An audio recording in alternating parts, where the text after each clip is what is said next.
हरे कृष्णा। अगर आपके जीवन में धन, संतान, सुख और वैवाहिक शांति की कमी है तो एक बार इस कथा को अवश्य सुनें। कहानी शुरू होने से पहले वीडियो को लाइक करें, चैनल को सब्सक्राइब करें और कमेंट में जय विष्णु भगवान की जरूर लिखें। आइए जानते हैं वे दिव्य कथा जो जीवन की दिशा को बदल देती है। संसार में जब जब धर्म की हानि होती है, जब जब मनुष्य अपने कर्तव्यों को भूलकर मोह, माया, लोभ और अधर्म के मार्ग पर चलने लगता है, तब तब ईश्वर किसी न किसी रूप में उसका मार्गदर्शन करते हैं। इसी प्रकार इस समस्त ब्रह्मांड की ज्योतिषी व्यवस्था में गुरु ग्रह या बृहस्पति देव को ज्ञान, धर्म, सत्य, विवेक, विवाह, संतान और समृद्धि का कारक माना गया है। बृहस्पति देव देवताओं के गुरु हैं, उन्हें देव गुरु भी कहा जाता है। इनकी पूजा से जीवन में धर्म, नीति, सत्य और सदाचार का समावेश होता है। इनकी कृपा से दरिद्रता, रोग, वैवाहिक अड़चन, संतानहीनता और मानसिक कलेश समाप्त होते हैं। बृहस्पति देव साक्षात ज्ञान के देवता है। जिस प्रकार सूर्य आत्मा है, चंद्र मन है, उसी प्रकार गुरु बृहस्पति बुद्धि और विवेक के अधिपति हैं। गुरुवार का व्रत गृहस्थों, स्त्रियों, विद्यार्थियों और साधकों के लिए अत्यंत शुभ और फलदायी माना गया है। इस दिन पीले वस्त्र, पीला भोजन, केले का वृक्ष, हल्दी, पीले चने की दाल, पीली मिठाई, ये सब अत्यंत पूज्य और मंगलकारी होते हैं। शास्त्रों में वर्णित है, जो व्यक्ति गुरुवार का व्रत श्रद्धा और नियम पूर्वक करता है, उसकी बुद्धि शुद्ध होती है, जीवन में सुख शांति आती है, वैवाहिक जीवन सफल होता है, संतान प्राप्ति का योग बनता है और वे समाज में मान सम्मान प्राप्त करता है। ये व्रत विशेषकर स्त्रियां करती हैं, जो अपने पति की लंबी उम्र, संतान की सुख शांति और घर की समृद्धि के लिए गुरुवार को उपवास करती हैं। कुछ स्त्रियां पीला वस्त्र पहनती हैं, कुछ केले के पेड़ की पूजा करती हैं और कुछ व्रत कथा सुनकर दिन भर व्रत रखती हैं। कहा जाता है कि जो स्त्री या पुरुष गुरुवार के दिन दाढ़ी या बाल नहीं कटवाता, साबुन नहीं लगाता, कपड़े नहीं धोता, ये बृहस्पति देव को प्रसन्न करता है। बहुत समय पहले की बात है, एक नगर में एक साधारण ब्राह्मण परिवार रहता था। उनके पास धन नहीं था, परंतु उनके पास था श्रद्धा, भक्ति और गुरु में अटूट विश्वास। वे गुरुवार को विशेष रूप से उपवास रखते, केले के वृक्ष की पूजा करते और बृहस्पति देव का स्मरण करते। एक दिन वह ब्राह्मण अत्यंत दुखी होकर जंगल में गया और वहां उसने भगवान बृहस्पति की सच्चे मन से प्रार्थना की और कहा, हे देव गुरु, मेरी बुद्धि भ्रमित हो चुकी है, मेरे पास कुछ नहीं है, केवल आपकी कृपा चाहिए, कृपा करे गुरुदेव। उस दिन आकाश से एक दिव्य प्रकाश उतरा। सफेद दाढ़ी, पीले वस्त्र, शांत और तेजस्वी रूप में बृहस्पति देव प्रकट हुए और कहने लगे, वत्स, जो श्रद्धा से मेरा व्रत करता है, उसके जीवन में दरिद्रता कभी नहीं टिकती। गुरुवार को पीला वस्त्र धारण करो, पीले पुष्प चढ़ाओ, पीली मिठाई चढ़ाकर व्रत करो, कभी केले के पेड़ को जल चढ़ाकर उसकी पूजा करो और वृक्ष के नीचे व्रत कथा को सुनो, फिर देखना कैसे तुम्हारा जीवन बदलता है। ब्राह्मण ने वैसा ही किया। कुछ ही समय में उसके जीवन में सुख, संपन्नता और शांति का आगमन हुआ। वही ब्राह्मण अब दूसरों को भी बृहस्पति व्रत रखने की प्रेरणा देने लगा।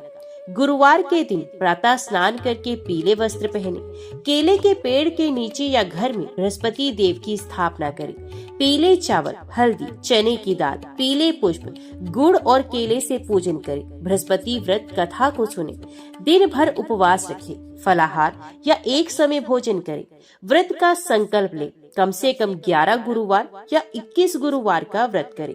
सावधानी रखें, गुरुवार को बाल न कटवाएं, नाखून न काटें, कपड़े न धोएं और साबुन शैम्पू का प्रयोग न करें। बहुत समय पहले की बात है, दक्षिण भारत के एक छोटे से गांव में एक गरीब ब्राह्मण परिवार रहता था। उस परिवार में माता पिता के साथ एक कन्या थी, नाम था सावित्री। सावित्री सुंदर, सुशील, संस्कारी और अत्यंत धार्मिक प्रवृत्ति की थी, किंतु परिवार की आर्थिक स्थिति इतनी खराब थी कि घर में 2 समय का भोजन भी बड़ी मुश्किल से होता था। ब्राह्मण पिता दिन भर मंदिर में पूजा पाठ करते थे, किंतु उतनी दक्षिणा भी नहीं मिलती थी कि घर की आवश्यकता को पूरा कर सके।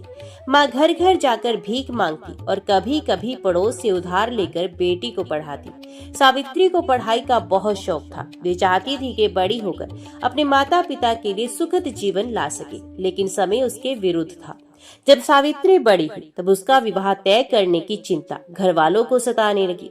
कई वर पक्ष आए, लेकिन जैसे ही उन्होंने घर की दरिद्रता देखी, बिना कुछ कहे लौट गए। एक दिन सावित्री ने माँ से पूछा, माँ, क्या हमारा भाग्य कभी नहीं बदलेगा? माँ ने आंखों में आंसू भरकर कहा, बेटी, हम तो केवल बृहस्पति देव से प्रार्थना करते हैं, वही कोई मार्ग दिखाए तो दिखाए। हमने तो सारे उपाय कर लिए। सावित्री का हृदय भर आया। उसने निश्चय किया कि वे गुरुवार का व्रत करेगी और बृहस्पति देव से अपने परिवार के लिए कृपा मांगेगी। अगले गुरुवार को प्रातः काल सावित्री जल्दी उठी। उसने नदी में स्नान किया, पीले वस्त्र पहने और माँ से थोड़ा सा हल्दी, गुड़ व चने की दाल मांगी। पीपल के नीचे केले का पेड़ था, वहीं बैठकर सावित्री ने स्वयं बृहस्पति देव की तस्वीर बनाई, पुष्प चढ़ाए, दीप जलाया और पूरे श्रद्धा भाव से ओम बृहस्पति नमः का जाप करते हुए गुरुवार व्रत कथा को सुना। पूरे दिन उपवास किया, केवल एक समय फलाहार लिया। संध्या को उसने बृहस्पति देव से विनती की और कहा, हे देव गुरु, आप तो त्रिलोकी के गुरु हैं। मेरी स्थिति आपके सामने है, कृपा करो, मेरे परिवार पर दया दृष्टि डालो प्रभु। सावित्री का ये व्रत नित्य चलता रहा। हर गुरुवार ये व्रत करती, पूजा करती, केले के पेड़ को जल देती, कथा सुनती और अपनी विनम्र प्रार्थना बृहस्पति देव को पहुंचाती। ऐसा करते करते 21 गुरुवार बीत गए। इसी बीच एक दिन गांव में एक अज्ञात साधु आया। वे दर दर भिक्षा मांग रहा था। सभी लोगों ने उसे तिरस्कार से देखा, किंतु सावित्री ने उसके चरण धोए, भोजन दिया और कहा, आपके दर्शन से मेरा आंगन पवित्र हो गया, कृपा करें, आशीर्वाद दें। साधु प्रसन्न हुआ। वे कोई और नहीं, स्वयं बृहस्पति देव थे और वे बोले, बेटी, मैं तेरी श्रद्धा से अत्यंत प्रसन्न हूँ, बोल क्या वर मांगती है? सावित्री ने हाथ जोड़कर कहा, हे गुरुदेव, मेरे माता पिता सुखी हो, मेरा विवाह योग्य स्थान पर हो और मैं आपकी सेवा जीवन भर करती रहूं, बस यही वर चाहिए। बृहस्पति देव ने मुस्कुराकर आशीर्वाद दिया और कहा, तथास्तु, तेरे घर की दरिद्रता नष्ट होगी, तेरा विवाह एक समृद्ध ब्राह्मण परिवार में होगा और तेरा घर धर्म, सुख व शांति से भर जाएगा। कुछ ही दिन में चमत्कार होने लगे। उसी गांव में दूर राज्य से एक विद्वान ब्राह्मण आया, जो अपने पुत्र के लिए धर्मपरायण व्रतशील वधू ढूंढ रहा था। उसने सावित्री को देखा, उसके संस्कार व श्रद्धा सुनी और तुरंत रिश्ता पक्का कर दिया। विवाह अत्यंत शुभ समय पर संपन्न हुआ। विवाह के उपरांत सावित्री के घर की दरिद्रता समाप्त होने लगी। लोग कहते थे कि देखो, ये वही सावित्री है जो कभी भीख मांगती थी, आज राज सम्मान पा रही है। सावित्री हर गुरुवार को व्रत करती रही, अपने ससुराल में भी बृहस्पति देव की पूजा करती रही। उसके घर में सुख, शांति, संतान और समृद्धि सब कुछ आया। इस कथा से हमें ये शिक्षा मिलती है कि अगर मन में श्रद्धा हो, व्रत सही विधि से किया जाए और निष्ठा बनी रहे, तो बृहस्पति देव अवश्य कृपा करते हैं। कोई भी परिस्थिति स्थायी नहीं होती। गुरु की कृपा से दरिद्रता भी दरवाजे से लौट जाती है। गुरुवार व्रत केवल उपवास नहीं, बल्कि आत्मिक शुद्धि का माध्यम है। बहुत समय पहले की बात है। हिमालय की तलहटी में स्थित एक सुंदर और समृद्ध राज्य था सुधर्मपुर। वहाँ के राजा धर्मसेन न्यायप्रिय, धर्मात्मा और प्रजावत्सल थे। उनकी पत्नी रानी वसुंधरा अत्यंत सदाचारी, धार्मिक और जन कल्याण में रत रहती थी। राज्य में सुख शांति थी, प्रजा खुशहाल थी, अन्न धन की कोई कमी नहीं थी। चारों ओर हरियाली, व्यापार में वृद्धि और लोग राजा की स्तुति करते नहीं थकते थे। किंतु समय सदा एक सा नहीं रहता। एक दिन अचानक राज्य में विपरीत घटनाएं घटने लगी। बादलों ने बरसना बंद कर दिया, खेत सूख गए, व्यापार ठप पड़ गया, प्रजा में रोग फैलने लगे, खजाना खाली हो गया और राजा धर्मसेन को समझ में नहीं आया कि ये सब कैसे हो रहा है।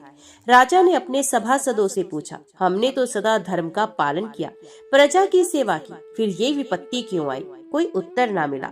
एक दिन रानी वसुंधरा ने एक वृद्ध पुजारी से पूछा। पुजारी बोले, रानी माँ, राज्य में किसी ने बृहस्पति देव का अपमान किया है या उनका व्रत छोड़ दिया गया है। जब गुरु नाराज होते हैं तो राज्य से सुख, ज्ञान और धन तीनों चले जाते हैं। रानी को ये बात चुभ गई। उन्होंने अपने महल में जाकर ध्यान से विचार किया और उन्हें स्मरण आया कि बहुत वर्षों से महल में गुरुवार व्रत नहीं किया गया था। ना ही केले के वृक्ष की पूजा होती थी, ना पीले वस्त्रों का आदर। गुरुवार को भी कपड़े धुलते, बाल कटते और पकवान बनते थे।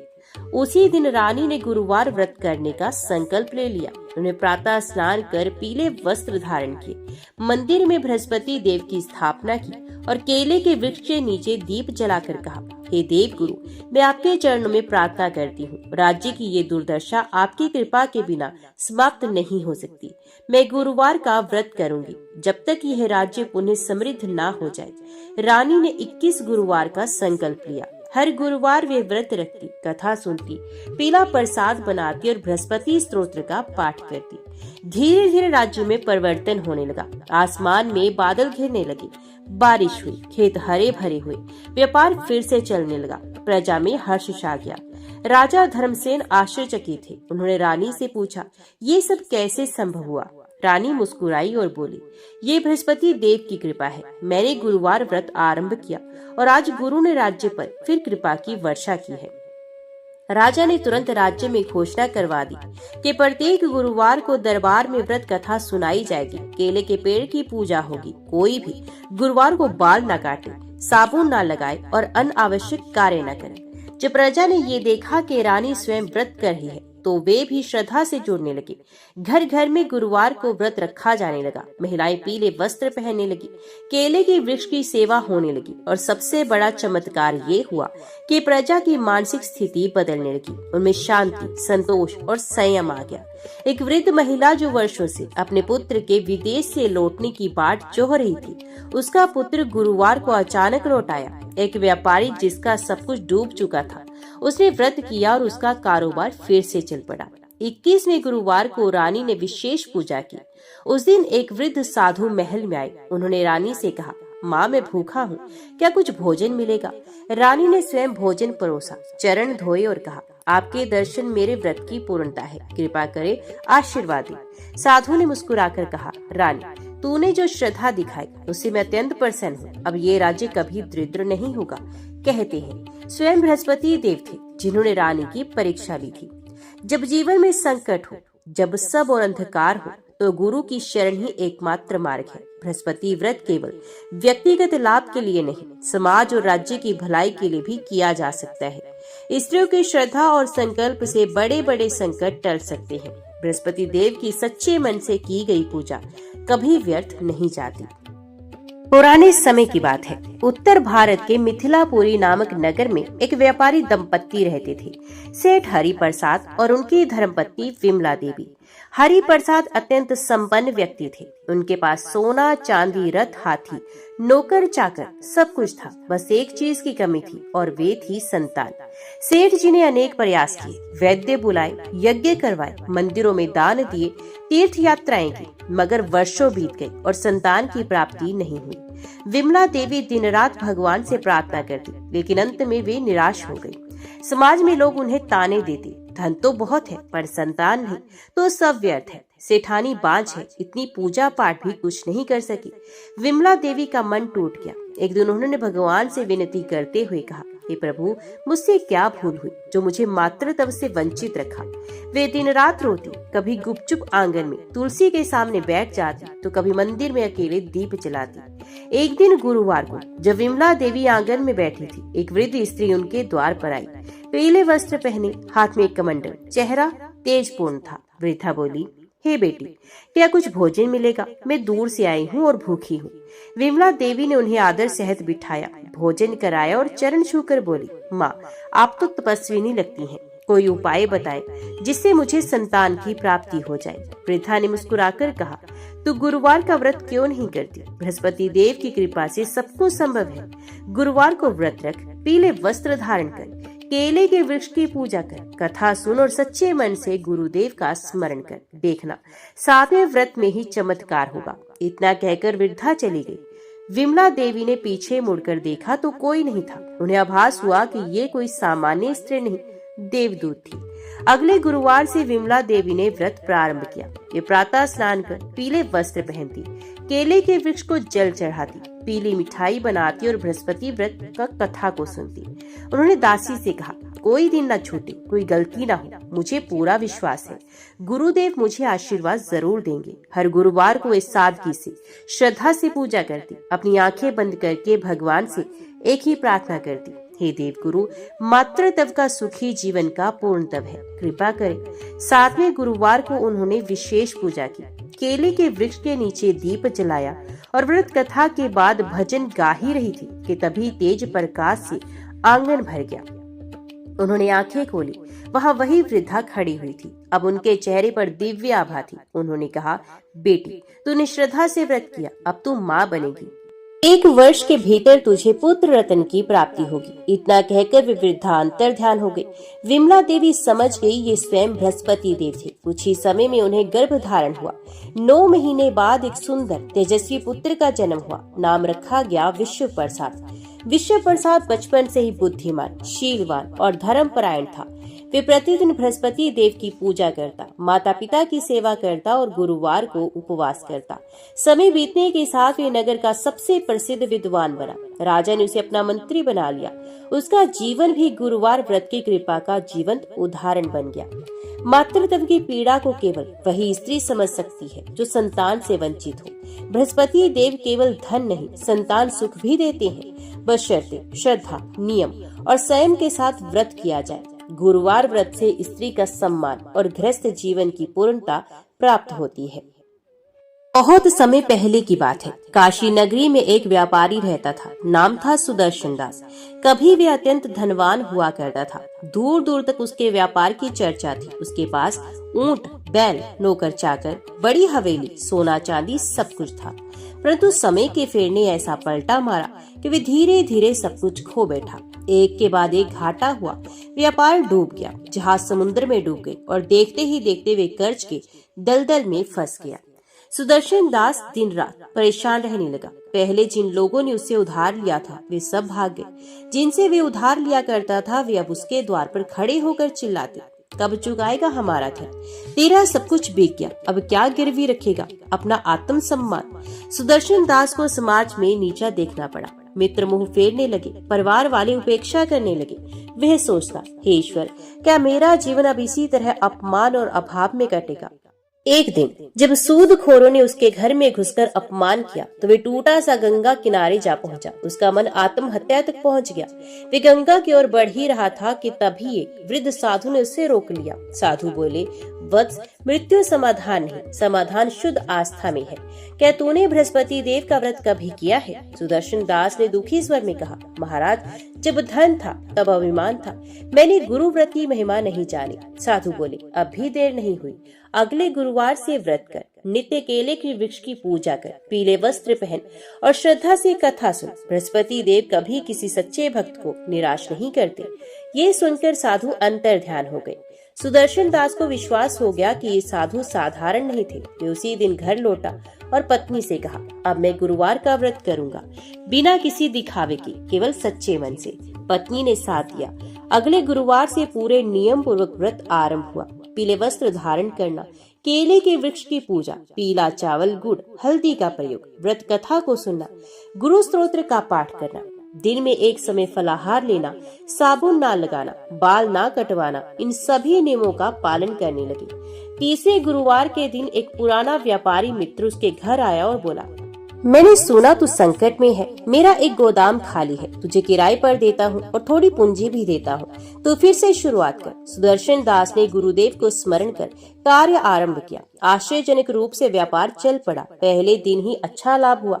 हर गुरुवार को ये व्रत करता, पूरे श्रम और ईमानदारी से कार्य करता और जो भी लाभ होता उसका एक अंश दान करता। 6 महीने बीते। अब सुदर्शन दास की स्थिति पहले जैसी नहीं रही। वे न केवल कर्ज मुक्त हो चुका था, बल्कि फिर से उसके पास गाड़ी, दुकानें, गोदाम और प्रतिष्ठा भी आ चुकी थी। उसने नगर में एक भव्य मंदिर बनवाया, बृहस्पति देव का मंदिर, और निशुल्क व्रत कथा श्रवण का आयोजन करने लगा। हर गुरुवार वे गरीबों में अन्न वस्त्र दान करता और लोगों को प्रेरित करता और कहता, गुरुदेव की पूजा करो, जीवन बदलेगा। व्रत से केवल शरीर नहीं, आत्मा भी शुद्ध हो जाती है। एक दिन एक साधु मंदिर में आए और बोले, सुदर्शन, तूने गुरु की महिमा पहचानी। अब तू न केवल सफल व्यापारी है, बल्कि समाज का मार्गदर्शक बन चुका है। तेरी कथा आने वाली पीढ़ियां सुनेंगी। वे साधु वहीं के वहीं अंतर्ध्यान हो गए। सुदर्शन दास समझ गया वे स्वयं बृहस्पति देव थे। कठिनाई कितनी भी बड़ी क्यों ना हो, श्रद्धा, संयम और गुरु व्रत से संकट टलते हैं। धन की हानि जीवन की हार नहीं। यदि मन सच्चा हो तो पुनः सफलता संभव है। बृहस्पति देव सच्चे कर्मशील भक्त की परीक्षा तो लेते हैं पर कभी त्यागते नहीं हैं। बहुत समय पहले की बात है। एक नगर में एक ब्राह्मण परिवार रहता था। वे अत्यंत निर्धन था लेकिन धार्मिक और सत्यनिष्ठ था। उस ब्राह्मण की एक कन्या थी सीता। सीता अत्यंत सुंदर, सुशील और भगवान की भक्त थी, किंतु निर्धनता ऐसी थी कि भोजन के भी लाले पड़ गए। सीता का विवाह योग्य समय हो गया था, लेकिन घर में इतने साधन नहीं थे कि उसका विवाह किया जा सके। पिता ने कई स्थानों पर प्रयास किया, लेकिन कोई भी सुयोग्य वर बिना दहेज के विवाह करने को तैयार नहीं होता। माँ दिन रात रोया करती थी और सीता भगवान से प्रार्थना करती थी, हे प्रभु, मैं तो केवल आपकी शरण में हूँ, मेरा कल्याण करें। एक दिन सीता नगर के एक मंदिर में बैठी थी। वहाँ एक वृद्धा आई, जिसने उसके चेहरे की उदासी देखी और पूछा, बेटी तू कौन है और इतना व्याकुल क्यों दिख रही है? सीता ने सब कुछ बता दिया, निर्धनता, विवाह की चिंता और माता पिता की पीड़ा। वृद्धा मुस्कुराई और बोली, बेटी, यदि तू सच्चे मन से गुरुवार का व्रत करेगी तो भगवान बृहस्पति अवश्य तेरी सहायता करेंगे। ये व्रत चमत्कारी है। इससे न केवल आर्थिक स्थिति सुधरती है, बल्कि विवाह, संतान और जीवन का हर दुख दूर हो जाता है।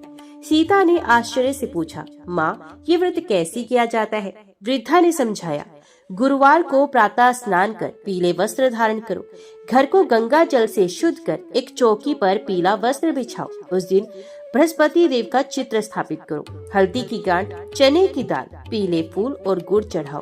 कथा सुनो या पढ़ो। व्रत का नियम ये है कि नमक नहीं खाना है और इस दिन बाल भी नहीं धोने। भोजन में चने की दाल, पीला चावल और घी का प्रयोग करें। सीता ने उसी क्षण संकल्प लिया कि वे गुरुवार का व्रत करेगी। सीता ने पूरे नियम से व्रत आरंभ किया। हर गुरुवार वे उठकर पीले वस्त्र पहनती, भगवान बृहस्पति का पूजन करती और पीले चावल, हल्दी व जल से अर्घ्य देती। उसकी भक्ति इतनी प्रबल थी कि देवताओं तक उसकी पुकार पहुंच गई। कुछ ही समय में नगर के एक बड़े विद्वान पंडित ने, जो एक धनी और धर्मात्मा ब्राह्मण था, अपने पुत्र के लिए वधू खोजनी शुरू की। उन्होंने स्वप्न में देखा एक सुंदर कन्या पीले वस्त्रों में भगवान बृहस्पति के चरणों में फूल चढ़ा रही थी और आकाशवाणी हो रही थी, हे वत्स, यही तेरे पुत्र के लिए योग्य वधू है, उसे खोज और उसका विवाह कर। जब पंडित ने खोजबीन की तो वही कन्या सीता उनके सामने थी। उन्होंने बिना किसी दहेज या मांग के उसका विवाह अपने पुत्र से कर दिया। विवाह बड़े ही धार्मिक विधि से संपन्न हुआ और सीता अब एक समृद्ध, धार्मिक, एक खुशहाल परिवार की बहू बन गई। उसने विवाह के बाद भी व्रत करना नहीं छोड़ा। उसके घर में सुख, शांति, संतति, सुख और सम्मान में वृद्धि होती गई। उसका उदाहरण नगर की अन्य स्त्रियों के लिए भी प्रेरणा बन गया। श्रावण मास की शुभ गुरुवार की पावन बेला थी। आकाश में हल्के बादल थे और वातावरण में एक विशेष शांति थी। एक छोटे से गांव श्रीपुर में मंदिर की घंटियों की मधुर ध्वनि गूंज रही थी। गांव के लोग भगवान विष्णु और बृहस्पति देव की आराधना में लीन थे। इस गांव में एक निर्धन ब्राह्मण परिवार रहता था। उस परिवार में ब्राह्मण, उसकी पत्नी और एक सुंदर कन्या थी। नाम था सत्यवती। सत्यवती अत्यंत धार्मिक प्रवृत्ति की थी। ये प्रतिदिन प्रातः काल मंदिर जाकर प्रभु की पूजा करती, घर लौटकर अपने माता पिता की सेवा करती और कभी किसी से कटु वचन न कहती। किंतु निर्धनता ने उनके जीवन को कठिन बना दिया था। घर में कई दिनों से अन्न का एक दाना भी नहीं था। ब्राह्मण वृद्ध हो चुके थे, शरीर कमजोर था, कोई कार्य नहीं कर सकते थे। सत्यवती ने कई बार नगर जाकर काम मांगा, परंतु उसे कोई काम नहीं मिला। एक दिन सत्यवती नदी किनारे बैठी भगवान से प्रार्थना कर रही थी, हे प्रभु, मैंने कभी किसी का बुरा नहीं किया, माता पिता की सेवा की, व्रत उपवास किए, फिर भी हमारे जीवन में इतनी कठिनाई क्यों है? उसी समय वहाँ एक वृद्ध स्त्री प्रकट हुई। उसके मुख पर तेज था, चाल धीमी, किंतु स्वर मधुर और करुणा से भरपूर। ये बोली, बेटी, तू इतनी दुखी क्यों है? क्यों तेरी आंखों में आंसू है? सत्यवती ने उन्हें सब कुछ बता दिया, अपने दुख, अपनी कठिनाई और अपने परिवार की दशा। वृद्धा ने मुस्कुराकर कहा, बेटी, ये सब पूर्व जन्मों के कर्मों का फल है, लेकिन यदि तू सच्चे मन से गुरुवार का व्रत करेगी और बृहस्पति देव की पूजा करेगी तो सारे कष्ट दूर हो जाएंगे। सत्यवती ने पूछा, माई, ये व्रत कैसे किया जाता है? मैं बताओ, मैं अवश्य करूंगी। वृद्धा ने समझाया, प्रातः ब्रह्म मुहूर्त में उठकर स्नान करो, घर को साफ सुथरा रखो, पीले वस्त्र धारण करो, भगवान विष्णु और बृहस्पति देव की पूजा पीले फूलों से करो, केसर, हल्दी और चने की दाल अर्पण करो। व्रत में नमक नहीं खाना चाहिए। दिन भर भगवान का स्मरण करो और संध्या के समय कथा श्रवण करो। प्रसाद में चने की दाल और गुड़ से बना हलवा बांटो। व्रत लगातार 16 गुरुवार तक करना चाहिए। सत्यवती ने श्रद्धा से सर झुकाया और कहा, माई, मैं इस व्रत को सच्चे मन से करूंगी। वृद्धा अंतर ध्यान हो गई। सत्यवती समझ गई कि ये कोई साधारण स्त्री नहीं, स्वयं बृहस्पति माता ही थी। सत्यवती ने उसी दिन से व्रत शुरू कर दिया। पहले गुरुवार को ही एक व्यापारी की पत्नी ने उसे बुलाया और कहा, बेटी, आज मेरी बहू की पूजा है, क्या तुम सहायता कर सकती हो? सत्यवती ने सेवा भाव से सहायता की। बदले में उसे वस्त्र, अन्न और दक्षिणा मिली। धीरे धीरे उसकी सेवा, भक्ति और व्रत के प्रभाव से उसके घर की स्थिति बदलने लगी। ब्राह्मण की तबीयत ठीक रहने लगी। घर में अन्न आने लगा। सत्यवती हर गुरुवार को व्रत करती, पीले वस्त्र पहनती और कथा सुनती। 16वें गुरुवार को जब उसने पूर्ण श्रद्धा से व्रत समाप्त किया, उसी दिन गांव में एक बड़ा सेठ अपने बेटे के लिए दुल्हन की खोज में आया। सेठ ने सत्यवती को देखा। उसकी सेवा भावना और सुंदरता से प्रभावित होकर अपने बेटे का विवाह उसी से कर दिया। सत्यवती अब एक संपन्न परिवार की बहू बनी, लेकिन उसने कभी अहंकार नहीं किया। वे हर गुरुवार को व्रत करती, माता पिता की सेवा करती, गरीबों को अन्न दान देती और भगवान बृहस्पति की पूजा करती। उसके पति भी धार्मिक प्रवृत्ति के थे। उन्होंने कहा, सत्यवती, ये सब तुम्हारी भक्ति और गुरुदेव की कृपा से हुआ है। हम इस व्रत को जीवन भर करते रहेंगे। जो भी भक्त सच्चे मन से गुरुवार का व्रत करते हैं, उनकी मनोकामनाएं अवश्य पूर्ण होती हैं। भगवान बृहस्पति देव ज्ञान, विवाह, संतान, संपत्ति और सौभाग्य के दाता है। व्रत श्रद्धा और संयम से करें तो चमत्कार अवश्य होता है। भक्तों, आपने अभी जो कथा सुनी वे केवल एक कहानी नहीं थी। वे श्रद्धा, विश्वास और बृहस्पति देव की कृपा का जीवंत प्रमाण थी। जीवन में चाहे कितनी भी परेशानियां क्यों ना हो, अगर हम सच्चे मन से गुरुवार का व्रत करें, बृहस्पति देव की पूजा करें और किसी का बुरा ना सोचे, तो समस्याएं स्वयं पीछे हट जाती हैं। इस व्रत से धन, संतान, विवाह, नौकरी, सुख शांति सब कुछ प्राप्त हो सकता है। बस श्रद्धा और नियम की आवश्यकता है। यदि आपको ये कथा अच्छी लगी हो तो वीडियो को लाइक करें, अपने मित्रों व परिवारजनों के साथ शेयर करें और कमेंट में जरूर लिखें, जय भगवान विष्णु की। आप सभी पर बृहस्पति देव की कृपा सदा बनी रहे। जीवन में सुख शांति, संतान, संपत्ति और वैवाहिक मंगल बना रहे। हर गुरुवार को ये व्रत करते रहें और अपने जीवन में शुभता लाते रहें। हमारे चैनल को सब्सक्राइब जरूर करें ताकि ऐसी ही धार्मिक कथाएं और व्रत की विधियां आपको मिलती रहें। अंत में हाथ जोड़कर गुरु बृहस्पति से एक प्रार्थना करते हैं, हे गुरुदेव, जैसे आपने इस कथा में भक्तों पर कृपा की, वैसे ही हमारे जीवन से अज्ञान का अंधकार मिटाकर ज्ञान का प्रकाश फैलाइए। जय बृहस्पति देव। ओम गुरुवे नमः।